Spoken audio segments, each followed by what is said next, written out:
بسم اللہ الرحمن الرحیم رب اشرح لی صدری ویسر لی امری واحلل عقدۃ من لسانی یفقہوا قولی الحمد للہ الذی لا مانع لحکمہ ولا ناقض لقضائہ والصلاة والسلام على سید انبیائہ وسند اولیائہ واحبابہ المعارضین لأعدائہ اما بعد فاعوذ باللہ من الشیطان الرجیم بسم اللہ الرحمن الرحیم ورفعنا لك ذکرک صدق اللہ العلی العظیم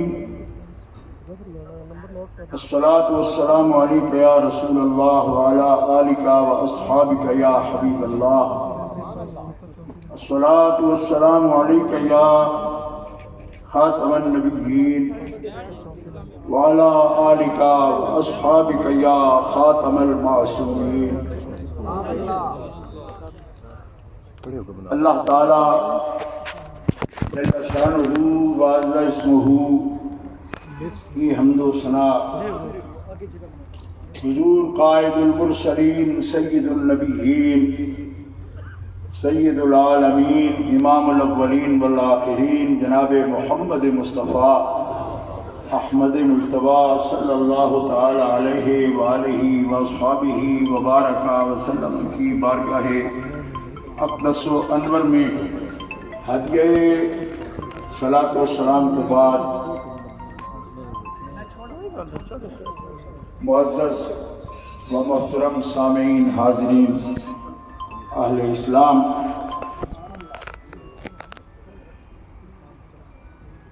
محتشم علماء کرام، سادات اعظام، مشائخ کرام، ثناخان المصطفیٰ، قراء حضرات، صوفیاء کرام، عاشقان مصطفیٰ، یہاں جناب خالد حسنین خالد صاحب کے لیے دعا، تعزیت، ایصال ثواب اور ان کے دوستوں کے ساتھ، ان کے عزیزوں کے ساتھ کلمات تسلی کے لیے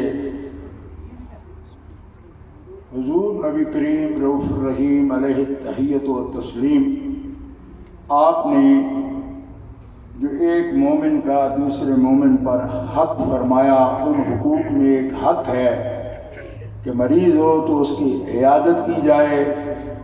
اور اگر وصال کر جائے اس کے جنازہ بھی شامل ہوا جائے، اور اس کے ساتھ ان کے لواحقین سے تسلی کا اظہار کیا جائے۔ اس کو ہم ثقافت بھی سمجھتے ہیں، رسم بھی سمجھتے ہیں، سماج کا بھی اصول سمجھتے ہیں، لیکن ثواب اس وقت ہوتا ہے جب اس کو نبی کریم علیہ السلام کی سنت سمجھتے ہوئے ہم اس پر عمل کرتے ہیں۔ اور جو بھی کلمات تسلی کہتا ہے،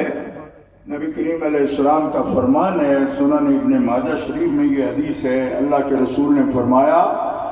من عزا مصابا فلہ اجرہ، جس نے مصیبت زدہ کے لیے تسلی کے اور تعزیت کے کلمات کہے، مالک تعالیٰ اس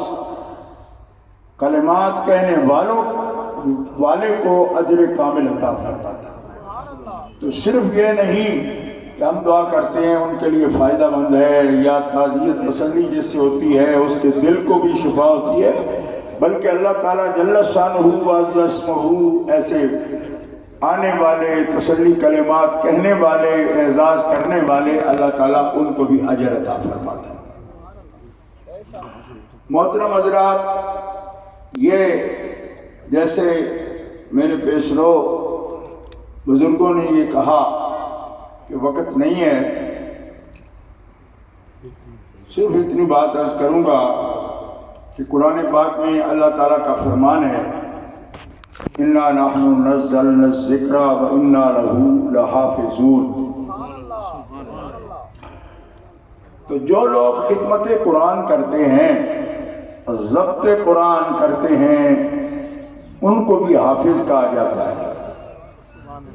اور مالک جل وعلا نے یہ فرمایا کہ ہم اس کے حفاظت کرنے والے ہیں، اور جو اس کی خدمت کرے وہ بھی حافظ ہے، ہم اس کو حافظ کہتے ہیں، اور کوئی اس پر بحث نہیں ہوتی۔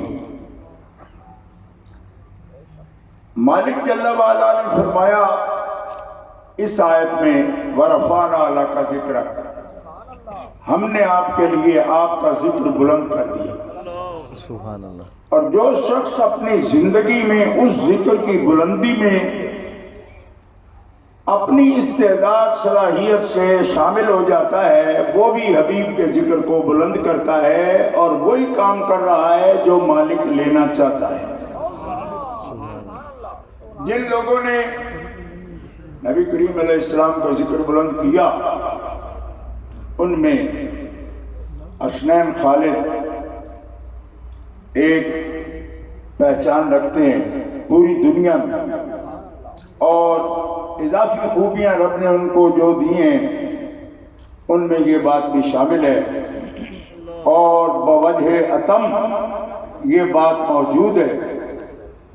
کہ میں نے زندگی میں کبھی بول کے تم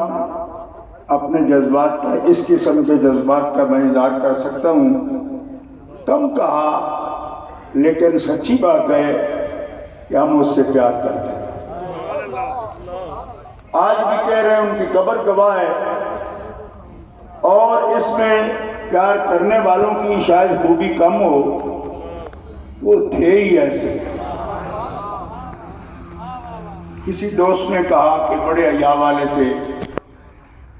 مجھے یقین فرمائیں کہ 10 منٹ سے پہلے اس بات کا پتہ نہیں چلا کس سے پڑھے تھے، کس کے مرید تھے، کس سے تعلق تھا، یہ بات مجھے پتہ نہیں۔ تجسس میں کرتا نہیں، کیونکہ آج کل ڈھونڈ ڈھونڈ کر بھی لوگ نکال لیتے ہیں، تو قرآن نے تجسس کو حرام قرار دیا، لا تجسسوا ولا یغتب بعضکم بعضا۔ سوشل میڈیا کا دور ہے، لوگ جو باتیں تلاش کرنے والی نہیں ہوتی وہ بھی کر لیتے ہیں، لیکن یہ قرآن نے جائز نہیں رکھا، لہذا میں نے کبھی پوچھا نہیں، انہوں نے کبھی بتایا نہیں۔ ملاقات بھی رہی، عزیز تھے میرے سے، میں نے گنا تو کوئی 21-22 سال چھوٹے تھے مجھ سے، لیکن حیا اتنی تھی ان میں کہ میں نے کبھی بھی ان کو اکیلے نہیں دیکھا، ایک آدھ دو بار کسی مجلس میں دیکھا ہو، ورنہ میرے دوسرے عزیز نوید ایبلی وہ بالکل آپس میں ایسے ہی تھے کہ جہاں یہ ہوں گے وہ ضرور موجود ہوں۔ اور مجھے یاد پڑتا ہے کہ ہو سکتا ہے 25 سال یا اتنا عرصہ گزر گیا ہو کہ ایک دونوں نوجوان مجھے مدعو کرتے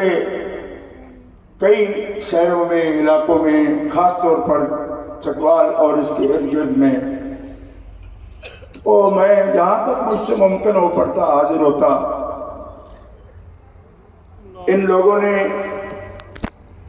بہت اچھا کام کیا، بہت محبت والے ہیں، دین کی خدمت کی ہے، اور خالد حسنین کو اللہ تبارک و تعالیٰ نے جو خوبیاں دی، آج اس کے ذکر کا موقع ہے، کیونکہ رسول پاک صلی اللہ علیہ وسلم کا فرمان ہے اذکروا محاسن موتاکم۔ جامع ترمذی شریف میں یہ روایت موجود ہے، نبی علیہ السلام کا حکم ہے۔ لوگ سمجھتے ہیں بھائی شاید خوشامد کی بات ہے یہ نہیں، یہ حضور کا حکم ہے کہ جو فوت ہو جائیں ان کی خوبیاں ذکر کیا کریں، بیان کیا کریں، اور ساتھ یہ بھی فرما دیا کہ کفو عن مساویہم، ان کی کوئی برائی بھی ہو نا تمہیں معلوم بھی ہو تو اس سے زبان بند رکھیا کرو، زبان بند رکھا کرو، وہ نہ ذکر کرو۔ اس لیے بہت سے دل کے وسوسوں کا علاج ہو جاتا ہے، جب کوئی کسی کی بات کرتا ہے تو دوسرے ان کے مخالفین بھی ہوتے ہیں، وہ کہتے ہیں اچھا جی یہ ایسی بات ہے، نہیں، یہ ہمارے حضور کا حکم ہے، یہ نبی پاک کا حکم ہے، یہ کوئی رسم نہیں، کوئی ایسی بات نہیں، یہ حضور نے آداب سکھائے ہیں۔ آپ بھی اپنے رشتہ داروں، عزیزوں، ان کے لیے اگر کہیں جاتے ہو جن کا دینی حوالہ زیادہ نہ بھی ہو، فرمایا ان کی ڈھونڈ کر نیکی ذکر کر لیا کرو، اور کوئی بات معلوم بھی ہو نامناسب تو اس کو اپنی زبان پر نہ لو۔ کیوں کہ وہ اس کے پاس پہنچ گیا تمہارا عزیز کہ جسے سب معلوم ہے، تیرے ذکر کی ضرورت نہیں پڑے گی، لیکن اگر اچھائی بیان کرے گا تو اس کو بہت فائدہ ہوگا۔ عرض کی یا رسول اللہ کیا فائدہ ہے؟ آپ نے فرمایا ایسی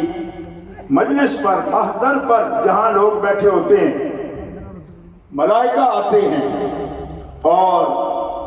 اللہ کی بارگاہ میں جاتے ہیں، اللہ رب العزت جل وعلا ان سے فرماتا ہے میرے بندہ کے بارے میں جو آیا ہے دنیا چھوڑ کر، لوگ کیا کہتے ہیں؟ تو وہ عرض کرتے ہیں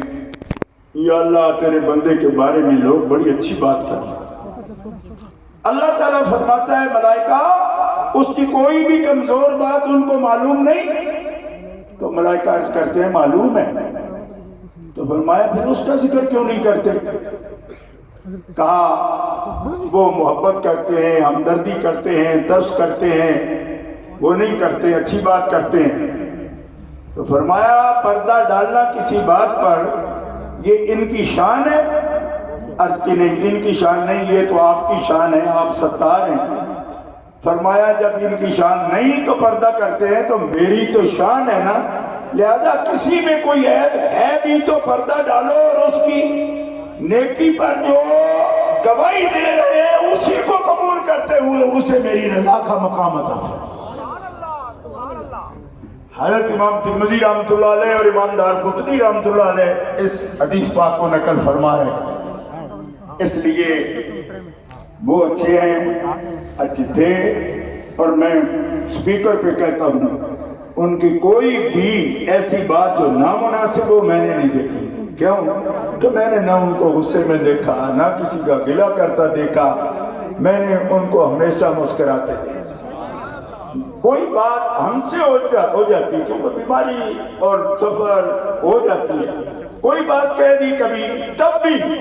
کبھی ایسے ان کے چہرے پر میں نے آثار نہیں دیکھے کہ کبھی رنگ بدلا ہو کہ کیا کہہ رہے ہیں یا کس طرح کہہ رہے ہیں۔ چونکہ عزیز تھے، عمر میں کم تھے، جوان تھے، بات کی جاتی، کبھی لیٹ ہو جاتے، جلسے آنے میں دشواریاں ہوتی ہیں نا، پھر بھی کبھی ان کو ایسا نہ دیکھا۔ اللہ نے یہ خوبیاں ان کو عطا فرمائی۔ میری دعا ہے اپنے مالک و خالق کے حضور نبی کریم کا وسیلہ کہ یا اللہ وہ ہنستے تھے، مسکراتے تھے، تیرے حبیب کا ذکر سناتے تھے، رفعت شان مصطفیٰ میں وہ حافظ کی طرح، رافع تو نہیں کہتے ہم، لیکن جتنا حصہ تھا ان کو جو جو صلاحیت تو نے دی تھی وہ پوری استعمال کی انہوں نے رفعت شان مصطفیٰ تھا۔ سبحان اللہ۔ ان کا مقام، ایسے لوگوں کا مقام تیرے حبیب نے بیان فرما دیا ہے۔ جنتیں ان کے لیے سجائی جاتی ہیں اور وہ خدا کی رضا کا مقام پاتے ہیں۔ میری دعا یہ ہے کہ ہنستے چہرے سے مالک جیسے وہ تیرے حبیب کی رفعت شان کرتے تھے، مالک تعالیٰ ایسے ہی تیرے ملائکہ مبشر و بشیر جو خاص ایسے بندوں کے لیے آپ نے رکھے ہیں، وہ بھی اسی بشاشت کے ساتھ اور ہنستے چہرے کے ساتھ ان کو ملیں، اور یقیناً مل چکے ہیں۔ اور اسی طرح مالک جب تیری بارگاہ میں آئیں اور مصطفیٰ کریم کی بارگاہ میں آئیں تو نظر تلطف ان پر وہی جو رفعت شان مصطفیٰ کا صلہ ہو سکتی ہے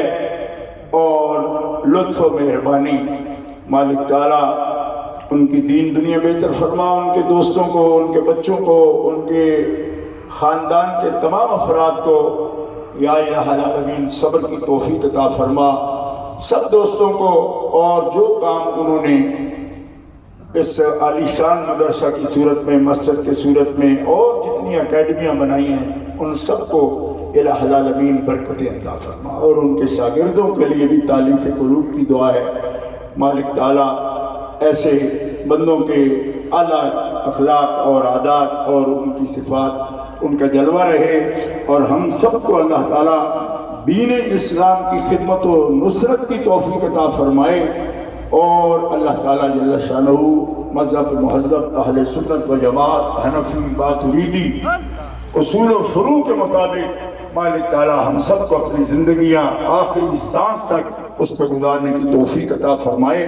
اور آخرت سب کی بہتر فرمائے۔ وآخر دعوانا الحمدللہ رب العالمین۔